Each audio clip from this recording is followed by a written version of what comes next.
দর্শক আসসালামু আলাইকুম, স্বাগত জানাচ্ছি RTV সন্ধ্যা সংবাদে। পুরোটা সংবাদ জুড়ে আপনাদের সঙ্গে থাকছি আমরা দুজন, আমি তানসিয়া জুথি এবং একই সাথে রয়েছে আমি আফসানা সুরাইয়া। এবারে জানিয়ে দিব বিস্তারিত সংবাদ। চিকিৎসা ও স্বাস্থ্য সহযোগিতা, পারস্পরিক যুব ও ক্রীড়া উন্নয়ন এবং দ্বৈত কর প্রত্যাহারের সিদ্ধান্ত নিয়ে দুটি সমঝোতা ও একটি চুক্তিতে সই করল বাংলাদেশ ও মালদ্বীপ। স্থানীয় সময় দুপুরে দেশটির প্রেসিডেন্ট ইব্রাহিম মোহাম্মদ সোলিহর সঙ্গে প্রধানমন্ত্রী শেখ হাসিনার দ্বিপাক্ষিক বৈঠকের পর এই সমঝোতা ও চুক্তিতে সই হয়। এ সময় দুদেশের বন্ধুত্বপূর্ণ সম্পর্ক আরও এগিয়ে নেওয়ার পাশাপাশি আগামীতে বিভিন্ন সহযোগিতামূলক চুক্তি স্বাক্ষরে সম্মত হন দুদেশের সরকার প্রধান। মারুফ রেজার রিপোর্টে থাকছে বিস্তারিত।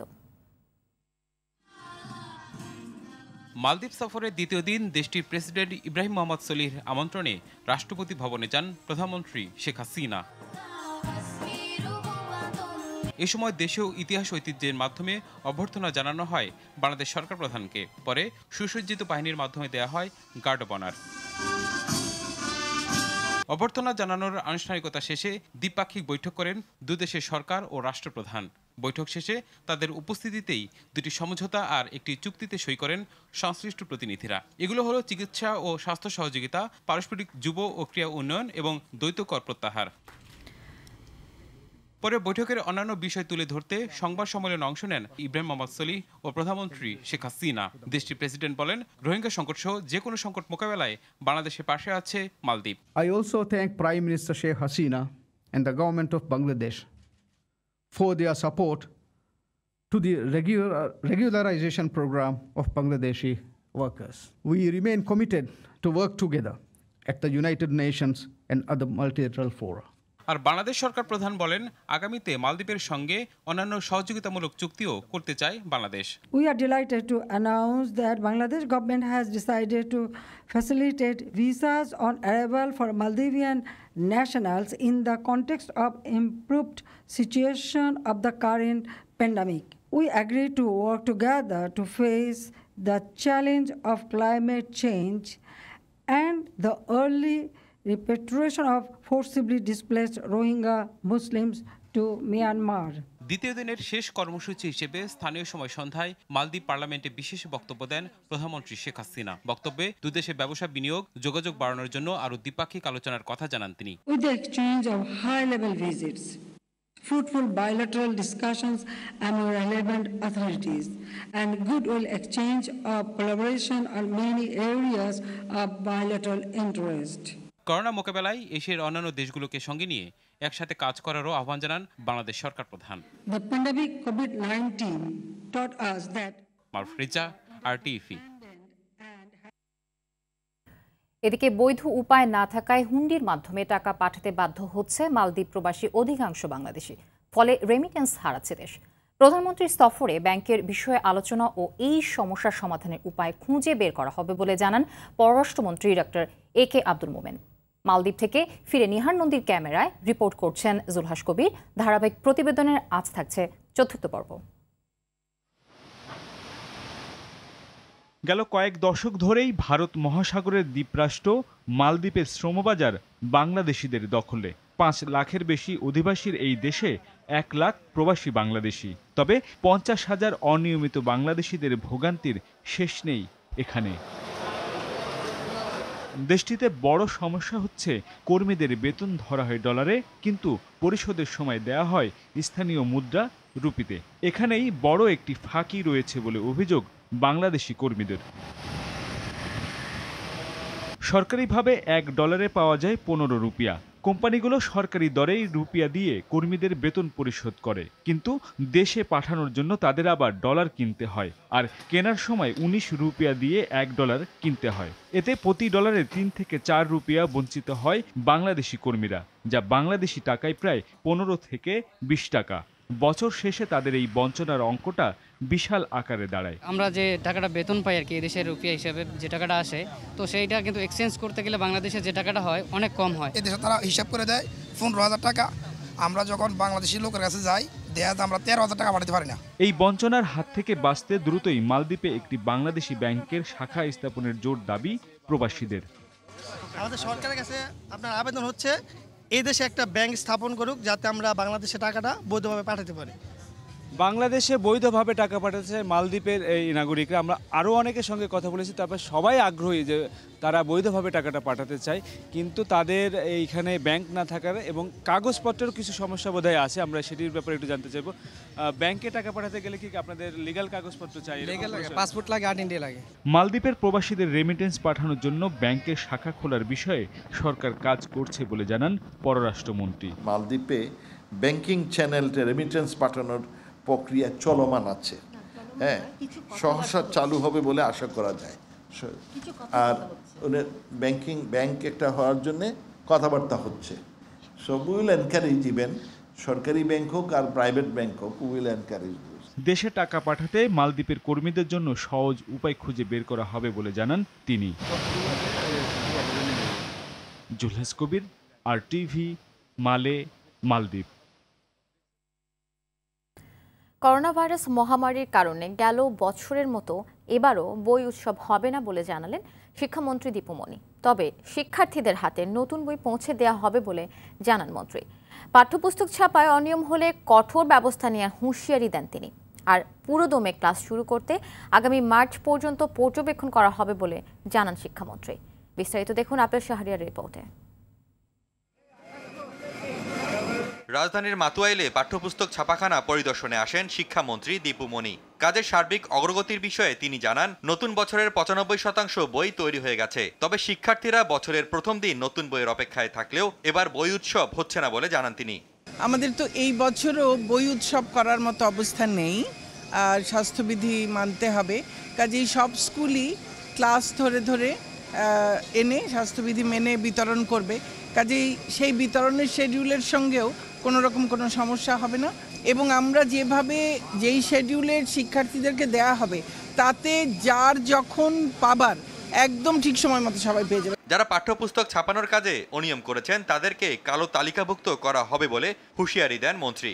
যদি কেউ মান নিয়ে কার্যাদেশ পাবার পরে যদি কোনো দুর্নীতি করে, যদি মান খারাপ দেয়, তাহলে তাদের বিরুদ্ধে নিশ্চয়ই আমরা ব্যবস্থা নেব, আগেও নিয়েছি।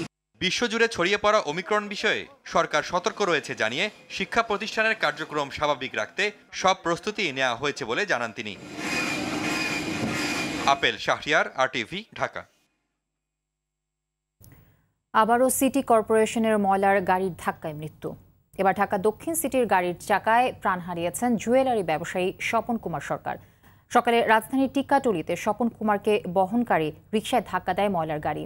পড়ে গেলে তার উপর দিয়েই চলে যায় গাড়িটি। বিস্তারিত জানাচ্ছেন অলিউল সাকিব। নগরবাসীর জন্য আতঙ্কের এক নাম হয়ে উঠেছে সিটি কর্পোরেশনের ময়লার গাড়ি। লাইসেন্সবিহীন চালক আর বেপরোয়া গাড়ি চালানোর বলি হচ্ছেন একের পর এক মানুষ। এবার সিটি কর্পোরেশনের ময়লার গাড়ির ধাক্কায় প্রাণ হারালেন জুয়েলারি ব্যবসায়ী স্বপন কুমার সরকার। বৃহস্পতিবার সকালে রাজধানীর টিকাটুলি এলাকার রাজধানী সুপারমার্কেটের সামনে দক্ষিণ সিটি কর্পোরেশনের ময়লার গাড়ি ধাক্কা দেয় একটি রিকশাকে। এতে রিকশা আরোহী স্বপন কুমার ঘটনাস্থলেই প্রাণ হারান। ড্রাইভার বুড়া মানুষ দেখলাম যে থতবত খেয়ে উল্টা দিকে পড়ে গেল। ড্রাইভার ওইদিকে পড়লো, যাত্রী সহ রিকশা এখানে পড়লো। ওই নিজে ব্রেক না করে ওর উপরে দৌড়ায় গেছে। আমরা পিছিয়ে অনেক দৌড়াইছি, কিন্তু ওরা ধরতে পারিনি। প্রত্যক্ষদর্শীরা জানান, সিটি কর্পোরেশনের ময়লার গাড়ির ধাক্কায় রিকশা উল্টে গেলে সড়কে পড়ে যান স্বপন কুমার। এরপর গাড়ি না থামিয়ে তার উপর দিয়েই দ্রুতগতিতে চলে যায় গাড়িটি। এতেই মৃত্যু হয় স্বপন কুমারের। ময়লার গাড়িটা পিছন থেকে আসতেছে অনেক বেগে। ময়লার গাড়িটা যখন বাড়ি দিল রেস্কাটার ড্রাইভার বাম সাইডে পড়ছে আর যাত্রীরা পড়ছে ডান সাইডে। ও যদি চেষ্টা করতো যে যাত্রীও বাঁচত, গাড়িও বাঁচত। ঘটনাস্থল থেকে স্বপন কুমারের মরদেহ উদ্ধার করে স্যার সলিমুল্লাহ মেডিকেল কলেজ হাসপাতালের মর্গে পাঠিয়েছে ওয়ারী থানা পুলিশ। তবে এ ব্যাপারে কোনো মন্তব্য করতে রাজি না হলেও গাড়িসহ চালককে আটকের চেষ্টা করা হচ্ছে বলে জানিয়েছে পুলিশ। এর আগে নভেম্বরের 24 তারিখে গুলিস্তানে ঢাকা দক্ষিণ সিটি কর্পোরেশনের ময়লার গাড়ি ধাক্কায় প্রাণ হারান নটরডেম কলেজ ছাত্র নাইম। এর পরের দিন 25 নভেম্বর ঢাকা উত্তর সিটি কর্পোরেশনের ময়লার গাড়ির ধাক্কায় প্রাণ হারান আহসান কবির খান নামে একজন। ওয়ালিউল সাকিব, RTV, ঢাকা। শিক্ষা কর্মকর্তাকে শারীরিকভাবে লাঞ্ছিত করার ঘটনায় জামালপুরের দেওয়ানগঞ্জের বরখাস্ত পৌর মেয়র মোহাম্মদ শাহনেওয়াজ শাহনশাহকে গ্রেপ্তার করেছে র্যাব। শাহনশাহ নিয়মিত মাদক সেবন করেন বলে র্যাবের পক্ষ থেকে জানানো হয়েছে। আরও জানাচ্ছেন জাহিদ রহমান। স্থানীয় সরকারি হাই স্কুল মাঠে বিজয় দিবসের অনুষ্ঠানে উপজেলা শিক্ষা কর্মকর্তা মেহেরুল্লাহকে অকথ্য ভাষায় গালিগালাজ করে থাপ্পড় মারেন জামালপুরের দেওয়ানগঞ্জের পৌর মেয়র শাহিন শাহ। পরে থানায় মামলা করেন ওই শিক্ষা কর্মকর্তা। এরপর অসদাচরণ এবং ক্ষমতার অপব্যবহারের কারণে পৌর মেয়রের পদ থেকে শাহিন শাহকে সাময়িক বরখাস্ত করে স্থানীয় সরকার বিভাগ। একই সঙ্গে পদ হারান উপজেলা আওয়ামী লীগের সদস্য পদ থেকেও। পরে ঘা ঢাকা দেন শাহিন শাহ। বৃহস্পতিবার সকালে রাজধানীর একটি হোটেল থেকে তাকে গ্রেফতার করে র্যাব। এ সময় তার কাছ থেকে নগদ টাকা, ইয়াবা, হেরোইন, ফেনসিডিল উদ্ধার করা হয় বলে জানায় র্যাব। তার কাছে তার নিজের ব্যবহার্য মাদক সামগ্রী কিছু পেয়েছি। সে নিয়মিত মাদক সেবন করে থাকেন। আমরা বিপুল পরিমাণ অর্থ পেয়েছি, আনুমানিক 3.5 লক্ষ টাকা আমরা অর্থ পেয়েছি এবং এগুলো সহ আমরা তাকে আটক করেছি। আত্মগোপনের থেকে উচ্চ পর্যায়ে তদবিরও করে বলে জানায় র্যাব। সে যেহেতু একটি দলের সে ছিল, সেই দলের বিভিন্ন সিনিয়র নেতৃবৃন্দের কাছে সে যাওয়ার চেষ্টা করে তারকে সহযোগিতা করার জন্য।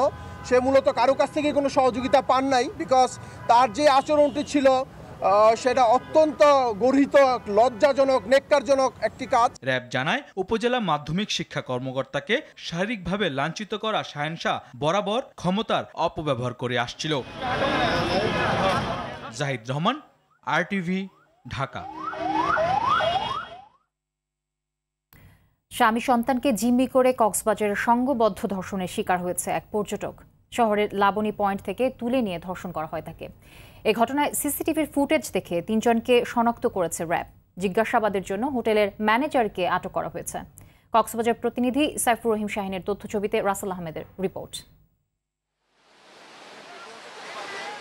স্বামী সন্তানসহ কক্সবাজার ঘুরতে আসেন ওই নারী। ওঠেন শহরের হলিডে মোড়ের একটি হোটেলে। বুধবার বিকেলে লাবণী পয়েন্টে তার স্বামীর সঙ্গে অপরিচিত এক যুবকের কথা কাটাকাটি হয়। এই ঘটনার জেরে সন্ধ্যার দিকে তার 8 মাস বয়সী সন্তান ও স্বামীকে অটোরিকশায় করে তুলে নিয়ে যায় কয়েকজন। আরেক অটোরিকশায় তাকেও তুলে নেয়। পরে পর্যটন গল্ফ মাঠ এলাকায় নিয়ে তাকে ধর্ষণ করে তারা।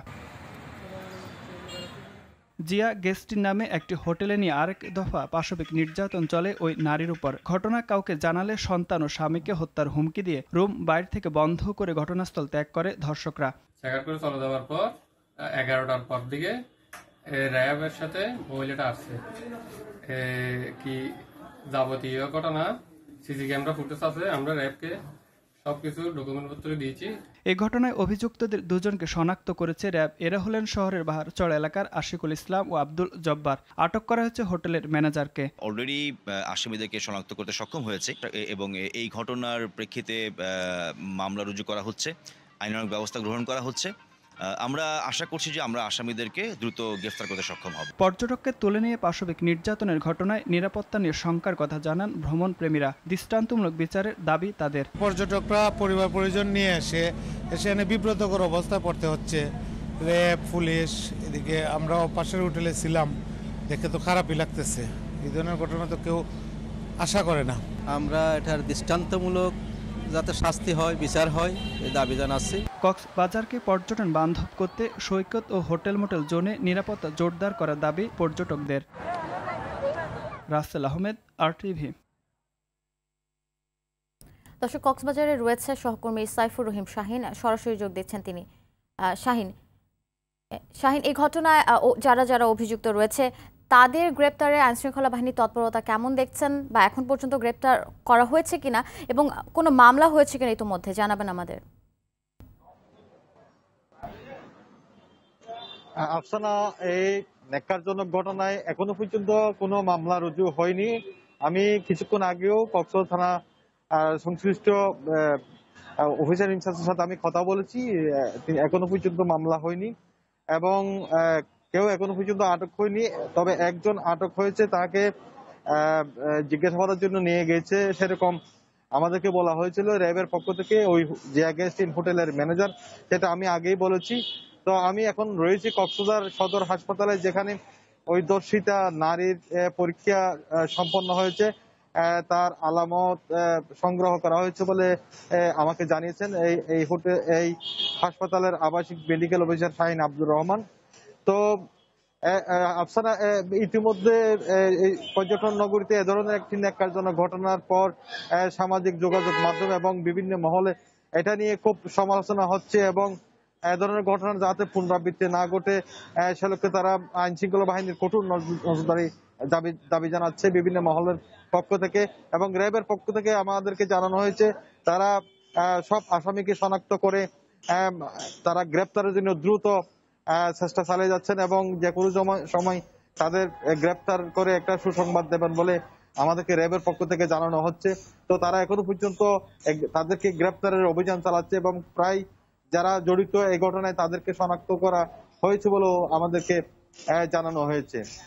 তা আফসানা, কক্সবাজার সদর হাসপাতাল থেকে হচ্ছে আমার সর্বশেষ। শাহিন, অসংখ্য ধন্যবাদ আপনাকে। দর্শক, এতক্ষণ কক্সবাজার থেকে জানাচ্ছিলেন সহকর্মী সাইফুর রহিম শাহিন।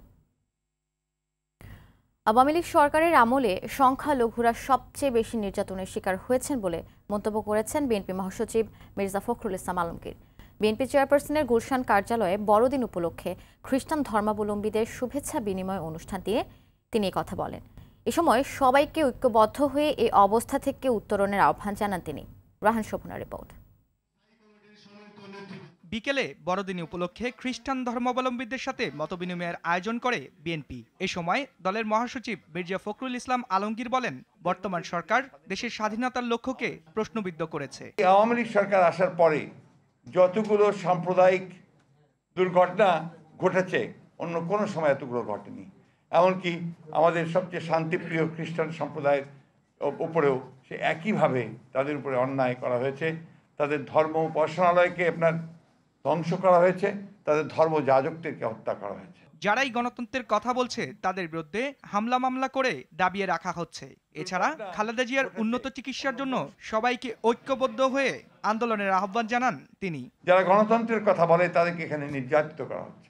আজকে এই অবস্থা থেকে আমাদেরকে পরিত্রাণ পেতে হবে। যে আসুন আজকে আমরা সবাই ঐক্যবদ্ধ হই, ওই দেশ থেকে অন্ধকারকে দূর করে আলোয় নিয়ে আসি। এর আগে হবিগঞ্জে দলের পূর্ব ঘোষিত সমাবেশে পুলিশি হামলার ঘটনা তুলে ধরে দলের মহাসচিব বলেন, কর্মসূচিতে বাধা দিয়ে চলমান আন্দোলনকে দমানো যাবে না। জনগণের যে ন্যায়সঙ্গত দাবি, তাদের অধিকারের আদায়ের জন্য যে দাবি, একটা গণতান্ত্রিক সমাজের জন্য, গণতান্ত্রিক রাষ্ট্রের জন্য, এবং সবচেয়ে বড় যে দাবি নিয়ে এখন আন্দোলন আমরা করছি, যে দেশনেত্রী বেগম খালেদা জিয়ার মুক্তি, অসুস্থ তাকে বিদেশে পাঠানোর জন্য দাবিতে আমরা যে আন্দোলন করছি, সেই আন্দোলনকে কখনোই আপনার দমন করা যাবে না। রায়হান শোভন, RTV, ঢাকা।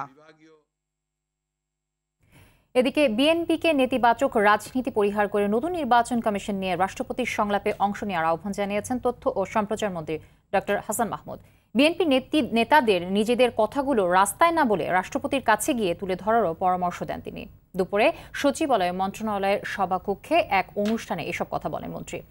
গণযোগাযোগ অধিদপ্তর পরিচালিত গ্রামীণ জনগোষ্ঠীর উন্নয়নে প্রচার কার্যক্রম শক্তিশালীকরণ প্রকল্প থেকে প্রকাশিত জাতির পিতা শেখ মুজিব গ্রন্থের মোড়ক উন্মোচন করেন মন্ত্রী।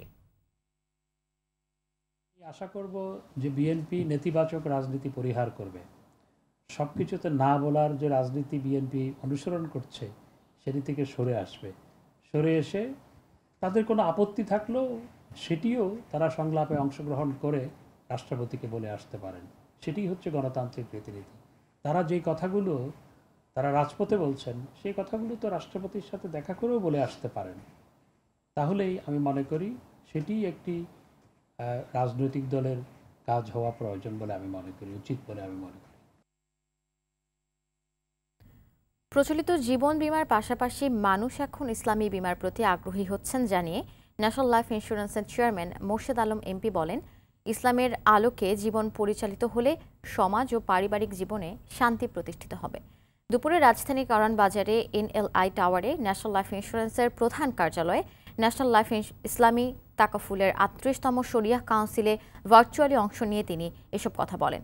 সভায় সভাপতিত্ব করেন শরিয়া বোর্ডের সভাপতি মাওলানা শাহ ওয়ালিউল্লাহ, ন্যাশনাল লাইফ শ্রেষ্ঠ লাইফ ইন্স্যুরেন্স কোম্পানি হিসেবে south Asian business excellence award 2021 অর্জন ও মুখ্য নির্বাহী কর্মকর্তা মোহাম্মদ কাজিমউদ্দিন বীমা খাতে দক্ষিণ এশিয়ার শ্রেষ্ঠ CEO অ্যাওয়ার্ড লাভ করায় ফুলের শুভেচ্ছা জানানো হয়।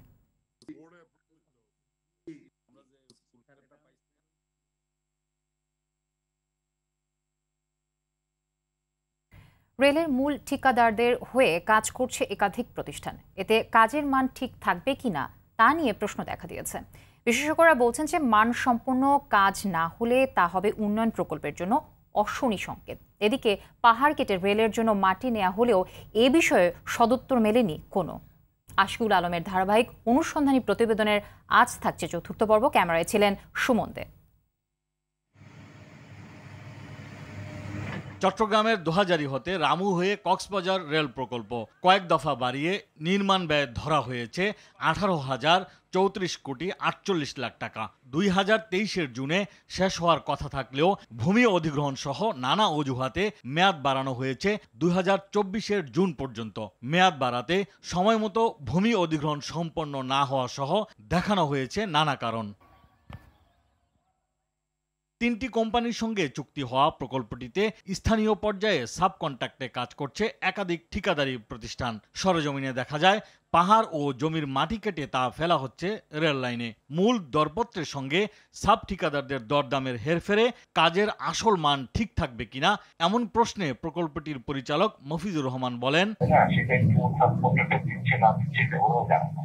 কত টাকা ফুটে এরকম কোনো ইয়ে নাই, ওখানে বিভিন্ন আইটেম গুলো আছে। আমাদের পাহাড় যেগুলি আমরা কাটছি ওগুলিতেও তো বালি থাকে, তো ওগুলি বেশিরভাগই বালি থাকে, ওগুলি বরঞ্চ ভালো। জমির মাটির চেয়ে পাহাড়ের কাছে বালি বেশি থাকে। যদি আপনি ইঞ্জিনিয়ারিং লাইনে আপনার ধারণা না থাকে তাহলে সেটা আপনি সেটাকে সহজে বুঝাতে পারবো না। বরাবর আমার ট্রেনটা চলছে ওই পর্যন্ত সাধারণত ভাঙে না, আর যদি ভাঙলে সেটা আমরা কেটে সুন্দর করে আবার দিয়ে কমপ্লেকশন করে তারপরে। অনেক প্রশ্নের বিস্তারিত উত্তর দিতেও নারাজ তিনি। তাইলে এগুলো তো বেসিক প্রশ্ন, আপনি যেটা প্রশ্ন করছেন এটার সাথে তো আমার প্রকল্পের কোনো সম্পর্ক নাই। পাহাড় ও জমি কাটার বিষয়ে স্থানীয় সংসদ সদস্য জাফর আলমের সঙ্গে একাধিকবার মোবাইলে ফোন ও খুদে বার্তা পাঠালেও জবাব মেলেনি তার।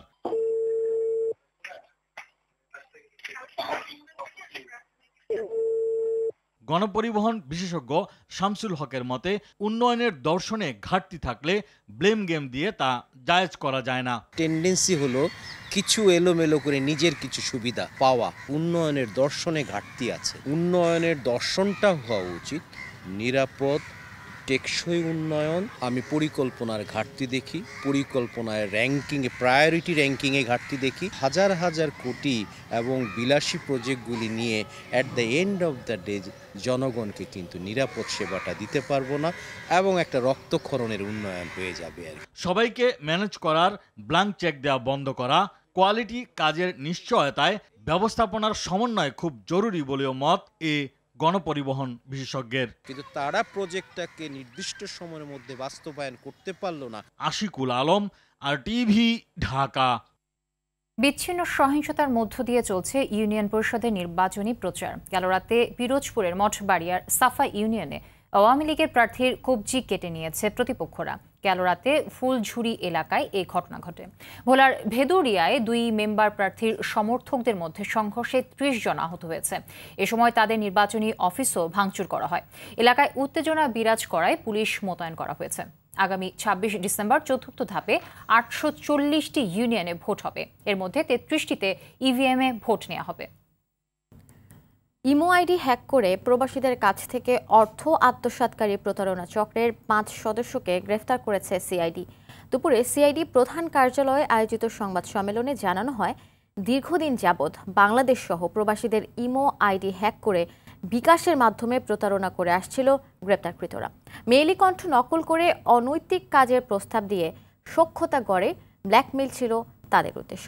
প্রাথমিক জিজ্ঞাসাবাদে তারা অপরাধের সাথে জড়িত থাকার কথা স্বীকার করেছে বলে জানান অতিরিক্ত ডিআইজি কামরুল আহসান। মোবাইল ফোনে কথা বলার ক্ষেত্রে আরও বেশি সতর্ক হওয়ার পরামর্শ দেন তিনি। ব্যক্তিগত ছবি না রাখারও অনুরোধ করেন সিআইডি কর্মকর্তারা। ড্যাপ নিয়ে ভয়ের কিছু নেই, জনগণ ক্ষতিগ্রস্ত হয় এমন কোনো সিদ্ধান্ত নেবে না সরকার, এমনটি জানিয়েছেন বাণিজ্যমন্ত্রী টিপু মুনশি।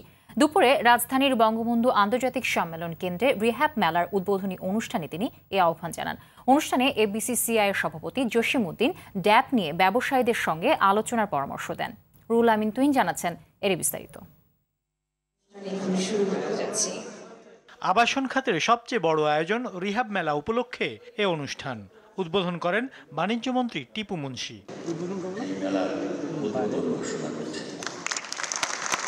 আবাসনের স্বপ্ন পূরণে টাকা পয়সা দিয়ে ভোক্তা যাতে প্রতারিত না হয় সে বিষয়ে রিহাবকে খেয়াল রাখার আহ্বান জানান মন্ত্রী। কখনো কখনো দু একটা কথা শুনি কেউ কেউ টাকা পয়সা দিয়ে তারা পাচ্ছেন না, তারা ক্ষতিগ্রস্ত হচ্ছেন, প্রতারিত হচ্ছেন, এমনটা যেন না হয়। মানুষ অনেক সময় দেখা যায় তার সর্বসম্পত্তি বিক্রি করে, সবকিছু সোনাদানা বিক্রি করে বড়ির বউরা একটা বাড়ি করার স্বপ্নের জন্য কোথাও কোথাও টাকা পয়সা দেয়, তারা যেন প্রতারিত না হয়, কেননা কার দীর্ঘশ্বাস কখনো সইবে না। অনুষ্ঠানে বিসিসিআই সভাপতি জানান প্রধানমন্ত্রীর ভিশন বাস্তবায়নে সহযোগী হবে তার সংগঠন। আপনারা যে ড্রাফটটা করেছেন সেটি অ্যাপ্রিসিয়েটে দেওয়া উচিত আপনাদের অফিসিয়ালি। আমরা অফিসিয়ালি বিসিসিআই আমাদের স্টেক হোল্ডার যারা যারা আছে এটাতে তাদেরকে নিয়ে আমরা এটা নিয়ে বিশ্লেষণ করে আপনাদেরকে একটা সাজেশন দিতে পারি। বঙ্গবন্ধু আন্তর্জাতিক সম্মেলন কেন্দ্রে অনুষ্ঠিত রিহাব মেলা চলবে ২৭ ডিসেম্বর পর্যন্ত। রুহুল আমিন তুহিন, RTV, ঢাকা। মানবতার শক্তি স্লোগানকে সামনে রেখে অনুষ্ঠিত হলো বাংলাদেশ রেড ক্রিসেন্ট সোসাইটির ৪৯তম বার্ষিক সাধারণ সভা। সকালে রাজধানীর holy family red crescent medical college অডিটোরিয়ামে অনুষ্ঠিত সভায় প্রধান অতিথি হিসেবে উপস্থিত ছিলেন রেড ক্রিসেন্ট সোসাইটির চেয়ারম্যান অবসরপ্রাপ্ত major general ATM Abdul Wahab. বক্তব্য রাখেন ভাইস চেয়ারম্যান নুরুর রহমান, কোষাধ্যক্ষ আব্দুল সালাম ও ICRCর প্রতিনিধি কাতিয়া লরেন্স প্রমুখ। এ সময় ২০২২ সালের প্রস্তাবিত বাজেট, ৪৮তম বার্ষিক সাধারণ সভার কার্যবিবরণী ও ২০২১ সালের বার্ষিক প্রতিবেদন অনুমোদন দেওয়া হয়। স্বাধীনতার ৫০ বছরে দেশের অর্থনীতি এগিয়েছে অনেক, তবে কৃষি খাতের অগ্রগতি অতুলনীয় বলেছেন সোনালী ব্যাংকের প্রধান নির্বাহী ও ব্যবস্থাপনা পরিচালক মোহাম্মদ আতাউর রহমান প্রধান। বিকেলে ব্যাংকের প্রধান কার্যালয়ে সাংবাদিকদের তিনি জানান, করোনার ভয়াবহতার মধ্যে বিশ্ব অর্থনীতি যেখানে স্থবির হয়ে পড়েছে সেখানে বাংলাদেশের অর্থনীতি এখনও সচল রয়েছে। এক্ষেত্রে সোনালী ব্যাংক তার দায়িত্ব যথাযথভাবে পালন করে যাচ্ছে। গত বছর থেকে এবছর প্রবাসীদের রেমিটেন্স পাঠানোর গতি কিছুটা মন্থর হলেও অস্বাভাবিক নয়। শিল্পের একেবারে মৌলিক জায়গাগুলো যদি চিহ্নিত করেন দেখবেন যে সোনালী ব্যাংকের অবদান রাষ্ট্রায়ত্ত ব্যাংকগুলোর মধ্যে এইখানে আবার 60% হবে। তো আজকে এই 50 বছরে এসে আমরা এইটুকু বলতে চাই যে জাতির পিতার দেওয়া দায়িত্ব যেটা আমাদেরকে দিয়েছেন সেটি আমরা পুরোপুরি করতে না পারলেও অ্যাটলিস্ট আমরা কিন্তু করোনাকালীন সময়ে এটা প্রমাণ করে দিয়েছি।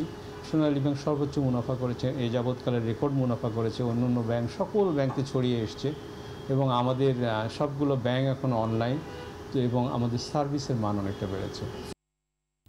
পটুয়াখালীর বাউফলে ৪ শতাধিক অসহায় শীতার্ত মানুষের মাঝে কম্বল বিতরণ করেছে মার্কেন্টাইল ব্যাংক লিমিটেড। সকালে ব্যাংকের ভাইস চেয়ারম্যান ASM ফিরোজ আলমের সহায়তায় উপজেলার বিলবিলাস বাজার ও আফসার গ্যারেজ এলাকায় এসব কম্বল বিতরণ করা হয়। এ সময় মার্কেন্টাইল ব্যাংকের পটুয়াখালীর কালাইয়া শাখা প্রধান আশিকুল ইসলাম ও কর্মকর্তা সিদ্দিকুর রহমান সহ সংশ্লিষ্টরা উপস্থিত ছিলেন।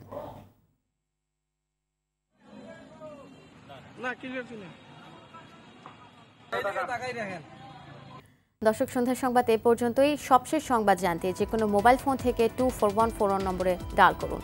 রাতের সংবাদ 11:15টায় দেখার আমন্ত্রণ রইল সবাইকে। ধন্যবাদ সবাইকে সাথে থাকার জন্য। ধন্যবাদ।